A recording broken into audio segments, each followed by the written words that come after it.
السلام علیکم ورحمۃ اللہ وبرکاتہ۔ معزز ناظرین کرام، آپ سب کا دل کی گہرائیوں سے استقبال ہے، خیر مقدم ہے ہمارے YouTube channel world Urdu report میں۔ میں ہوں آپ کا میزبان عبدالاحد قاسمی۔ ناظرین، آج کی تاریخ ہے 15 رجب المرجب 1447 ہجری، مطابق 5 جنوری بروز سوموار۔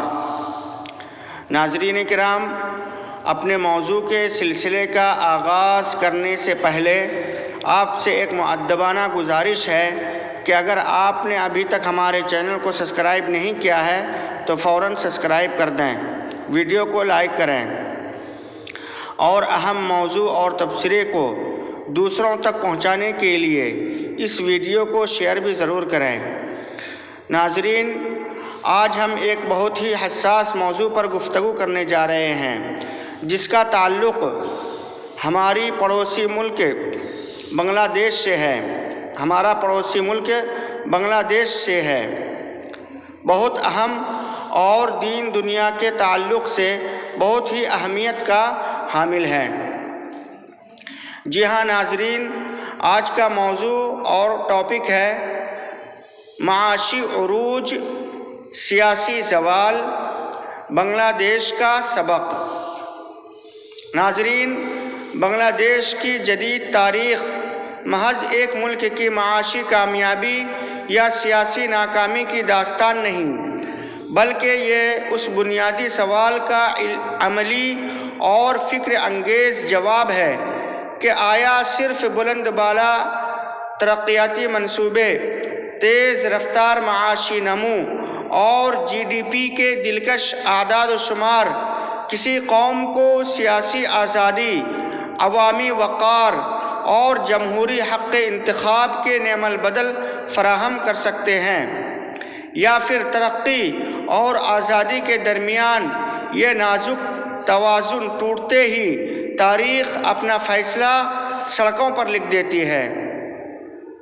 ناظرین اور سامعین کرام، بنگلہ دیش کی جدید تاریخ اس سوال کا عملی جواب ہے کہ کیا محض معاشی ترقی کسی قوم کو سیاسی آزادی اور عوامی وقار کا نعم البدل فراہم کر سکتی ہے؟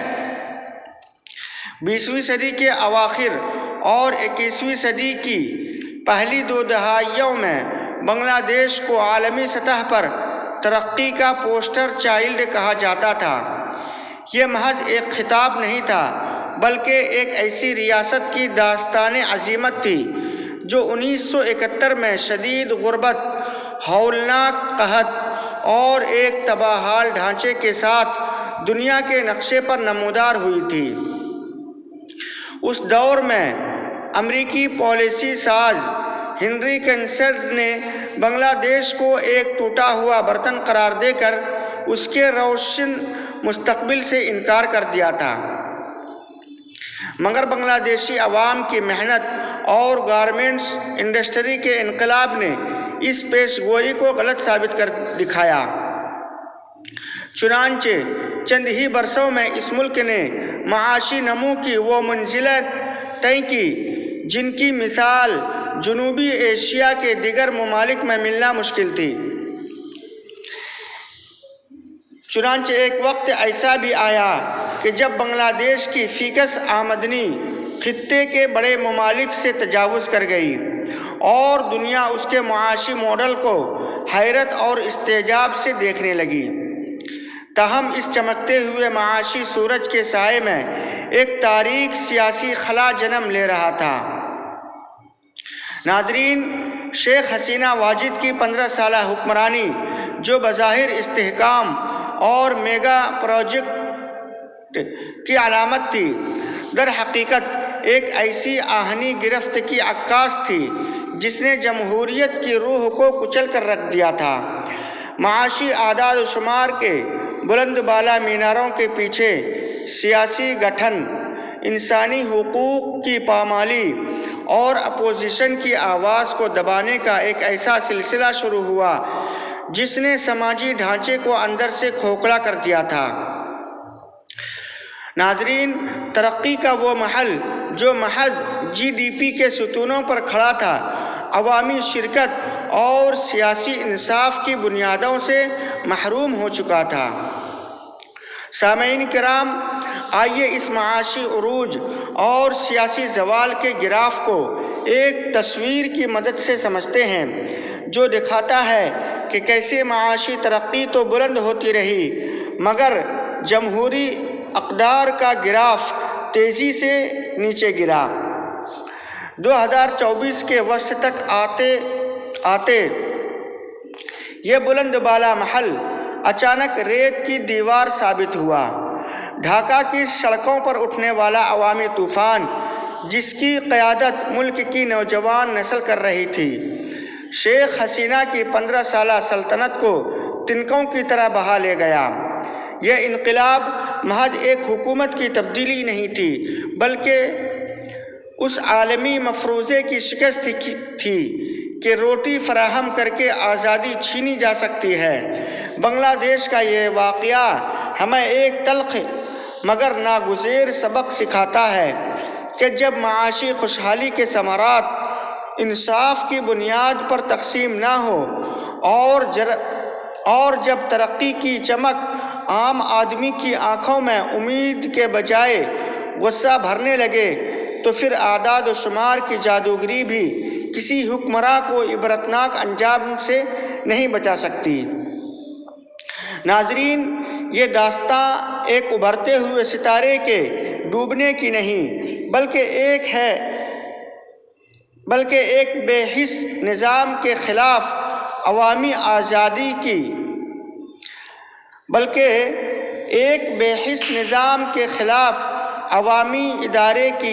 عوامی ارادے کی فتح کی علامت ہے۔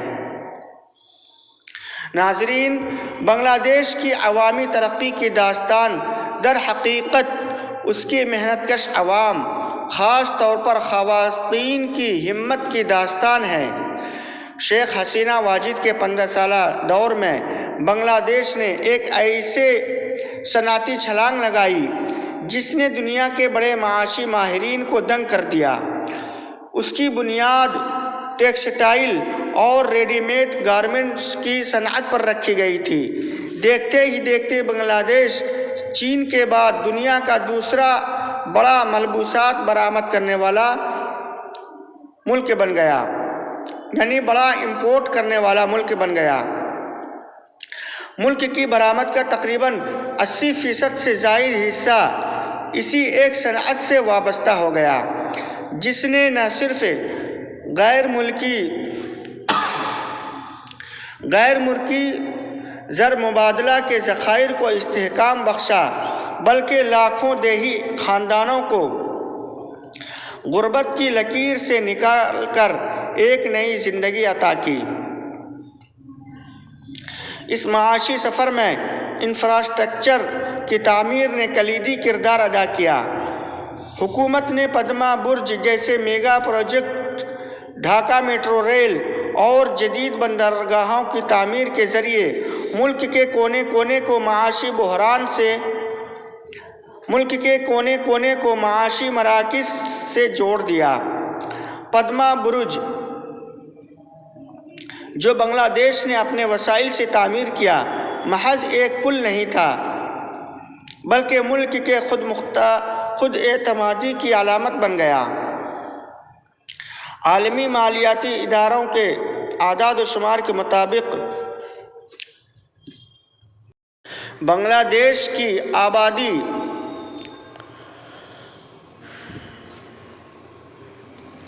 دیش کی فیکس آمدنی میں ہونے والا اضافہ اس قدر تیز تھا کہ اس نے خطے کے روایتی معاشی طاقتوں کو بھی پیچھے چھوڑ دیا۔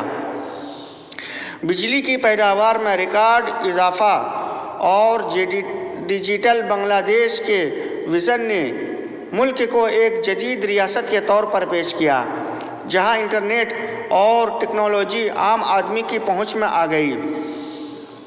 تاہم اس چمکتی ہوئی ترقی کے پیچھے ایک سنگین خامیاں بھی پرورش پا رہی تھی۔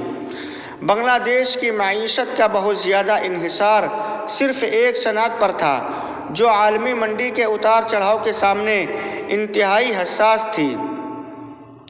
مزید برآں معاشی ترقی کے یہ ثمرات منصفانہ طور پر تقسیم نہیں ہو رہے تھے۔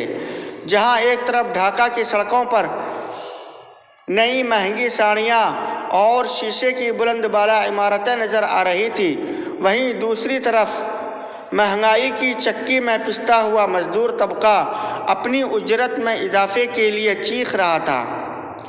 یہ ترقی جامع نہیں تھی، بلکہ اس نے ایک ایسی اشرافیہ کو جنم دیا جس کے مفاد براہ راست اقتدار کے گلیاروں سے جڑے ہوئے تھے۔ یہی وہ معاشی تضاد تھا جس نے مستقبل کے سیاسی طوفان کا بیج بو دیا۔ ناظرین، بنگلہ دیش کی کہانی کا یہ رخ ایک ایسی المیہ داستان ہے جہاں معاشی خوشحال کو جواز بنا کر سیاسی آزادیوں کا گلا گھونٹ دیا گیا۔ شیخ حسینہ واجد کی قیادت میں عوامی لیگ نے بظاہر ملک کو استحکام دیا، لیکن اس استحکام کی قیمت سیاسی کثرت پسندی کی موت تھی۔ ناظرین، 2009 سے 2024 تک کا دور ایک ایسی آہنی گرفت کا گواہ ہے جس نے ریاست کے تمام ستونوں، عدلیہ، انتظامیہ اور مقننہ کو ایک ہی مرکز ثقل یعنی وزیر اعظم ہاؤس سے جوڑ دیا تھا۔ جمہوریت کا حسن اس کے تنوع میں ہوتا ہے، مگر بنگلہ دیش میں اس تنوع کو ترقی کے دشمن کا لیبل لگا کر دیوار سے لگایا گیا۔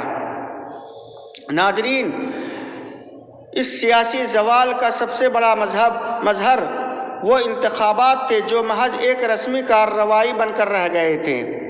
2014، 2018 اور پھر 2024 کے الیکشن میں عوامی رائے دہی کے بجائے دھونس، دھاندلی اور ریاستی جبر کا بازار گرم رہا۔ اپوزیشن کی سب سے بڑی جماعت بنگلہ دیش نیشنلسٹ پارٹی کو مفلوج کر دیا گیا، اس کی قیادت کو جیلوں میں ڈالا گیا اور کارکنوں پر دہشت گردی کے مقدمات درج کیے گئے۔ جب سیاسی عمل سے اپوزیشن غائب ہو جائے تو حکومت اپنی غلطیوں پر اندھی ہو جاتی ہے۔ شیخ حسینہ واجد کو یہ گمان ہونے لگا کہ میگا پروجیکٹس اور پدما برج کی تعمیر انہیں وہ عوامی جواز فراہم کر دے گی جس کے لیے ووٹ کی ضرورت نہیں ہوتی۔ ناظرین، اس جبر کا دوسرا رخ اور دوسرا پہلو ڈیجیٹل سیکیورٹی ایکٹ جیسے سیاہ قوانین تھے جنہوں نے صحافت اور آزادی اظہار پر تالے ڈال دیے۔ ماورائے عدالت قتل اور جبری گمشدگیوں نے معاشرے میں خوف کی ایک ایسی لہر پیدا کر دی کہ لوگ اپنے گھروں میں بھی بات کرتے ہوئے ڈرنے لگے تھے۔ ریاست نے ایک ایسے نگراں نظام کی صورت اختیار کر لی جہاں ہر وہ آواز جو حکومت کے معاشی بیانیے سے اختلاف کرتی تھی اسے ریاست دشمنی قرار دیا گیا، اور یہیں سے اس خلیج کا آغاز ہوا جو حکمراں طبقے اور عوام کے درمیان بڑھتی چلی گئی۔ بنگلہ دیش کا یہ سیاسی زوال ثابت کرتا ہے کہ جب ایک حکمراں عوامی جواب دہی سے آزاد ہو جاتا ہے تو وہ زوال کے گڑھے کی طرف پہلا قدم اٹھا چکا ہوتا ہے۔ ناظرین، بنگلہ دیش کے اس پورے سیاسی زوال کا سب سے بڑا ٹرننگ پوائنٹ وہ کوٹا سسٹم بنا جس نے سلگتی ہوئی آگ پر تیل کا کام کیا۔ بنگلہ دیش کی نوجوان نسل جو سالوں سے محنت کر کے ڈگریاں حاصل کر رہی تھی، ان کے لیے سرکاری ملازمتوں میں 56% کوٹا، جس میں 30% صرف 1971 کے جنگجوؤں کے خاندان کے لیے تھا، ایک ناقابل برداشت مذاق بن گیا۔ یہ نوجوان محسوس کر رہے تھے کہ معاشی ترقی کے سارے پھل صرف عوامی لیگ کے وفاداروں میں بانٹے جا رہے ہیں۔ جب ان طلباء نے پرامن احتجاج شروع کیا تو شیخ حسینہ کی حکومت نے انہیں رضاکار، غدار کہہ کر ان کی توہین کی۔ اس ایک لفظ نے پورے ملک میں وہ آگ لگا دی جسے پولیس کی گولیاں اور کرفیو بھی نہیں بجھا سکا۔ ڈھاکہ کی سڑکوں پر بہنے والا طلبہ کا لہو اس بات کا ثبوت بنا کہ اب بات نوکری سے آگے نکل کر عزت نفس اور آزادی تک پہنچ گئی ہے۔ بنگلہ دیش کی یہ کہانی دنیا بھر کے لیے، خاص طور پر جنوبی ایشیا کے ممالک کے لیے ایک خاموش تنبیہ ہے۔ اس کا سب سے بڑا سبق یہ ہے کہ معاشی ترقی کبھی بھی جمہوریت کا۔ ناظرین کرام، بنگلہ دیش کا تجربہ تاریخ کے اوراق پر یہ اٹل حقیقت ثبت کر گیا کہ جب قومیں ترقی اور آزادی میں سے کسی ایک کے انتخاب پر مجبور کی جائیں تو بالآخر فتح عوامی ارادے اور جمہوری شعور کی ہی ہوتی ہے۔ ناظرین کرام، یہ تھی آج کی اہم، تازہ اور قابل توجہ تبصرے اور تجزیے، جن کا مقصد آپ کو ملک اور دنیا میں پیش آنے والے اہم واقعات سے بروقت اور مستند معلومات فراہم کرنا ہے۔ ہمیں امید ہے کہ آج کی یہ تجزیے اور تبصرے آپ کے لیے مفید اور معلومات ثابت ہوں۔ اگر آپ چاہتے ہیں کہ ایسی ہی مستند، ذمہ دارانہ اور عوامی مفاد سے جڑی خبریں آپ تک روزانہ پہنچتی رہیں تو ہمارے YouTube channel world Urdu report کو سبسکرائب کرنا نہ بھولیں۔ ویڈیو کو لائک کر دیں اور اپنی قیمتی آراء سے کمنٹ باکس میں ضرور لکھیں، اور اس ویڈیو کو اپنے دوستوں اور اہل خانہ کے ساتھ شیئر کریں تاکہ آگاہی کا یہ سلسلہ مزید وسیع ہو سکے۔ میں ہوں آپ کا میزبان عبدالاحد قاسمی۔ اگلی اہم خبروں اور تجزیوں اور تبصروں کے ساتھ پھر حاضر ہوں گے۔ تب تک کے لیے دیے اجازت، اللہ حافظ۔ السلام علیکم ورحمۃ اللہ وبرکاتہ۔ اللہ تعالیٰ سے دعا ہے کہ اللہ تعالیٰ بنگلہ دیش کے عوام کی قربانیاں رائیگاں نہ ہونے دے اور انہیں ایک ایسا نظام نصیب عطا کرے جو معاشی خوشحالی کے ساتھ انسانی وقار کی بھی حفاظت کرے۔ اللہ تعالیٰ بنگلہ دیش سمیت تمام ممالک کے حکمرانوں کو عوام کے سامنے جواب دہ بنائے اور طاقت کے بجائے خدمت کو قیادت کا معیار بنائے۔ یا اللہ، مظلوموں کی آہ سن لے اور دنیا کو ایسا نظام عدل عطا فرما جہاں ترقی ظلم کا پردہ نہ بنے بلکہ انصاف کا ذریعہ ہو۔